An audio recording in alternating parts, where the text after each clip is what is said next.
ये घटनाटा घटी पुरी जिला कणास ब्लॉक गड़गड़पुटुरे बर्तमान 4 मासे अकात परिश्रम करी मुंड झाड़ तुंडे मारिकी बर्तमान चाषी आज हैरान। तो कौन है भाई बुझिया कौ कंपानी भाई आनी मंजीटा?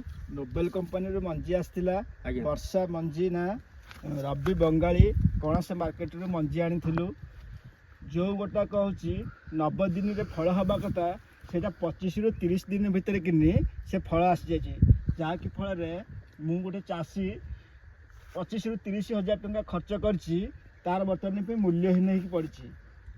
बर्तमान पैसा जो भाई खर्च कर 30-40 हजार से बड़ कथा नुह भाई। बर्तमान जो 4 मास जो मुंड झाड़ तुंडे मारिक जो परिश्रम करटा हूँ बड़ कथा। आ ये जो मंजी आनी ये डुप्लिकेट मंजी पूरा माने भेजाल मंजी देखो पूरा कोबी बिल देखो पूरा नष्ट माने जो गुटिक हवा कथा यही सैज फल हम ये जो जिते जल्दी हो जाए फलटा से यही सैज फल हम कहीं से बर्तमान जोटा हवा कथा 80 दिन 90 दिन भितर से आसी जाए 30 दिन कि 25 दिन भितर। बर्तमान चाषी आज मुंडे हाथ देती एमतीका जदि डुप्लिकेट मंजी मार्केट रे मिलिबो ताले सब चाषी भाई मान ना रक्त को पानी करके जो 2 पैसा कमेया को चेष्टा कर वृथा हो।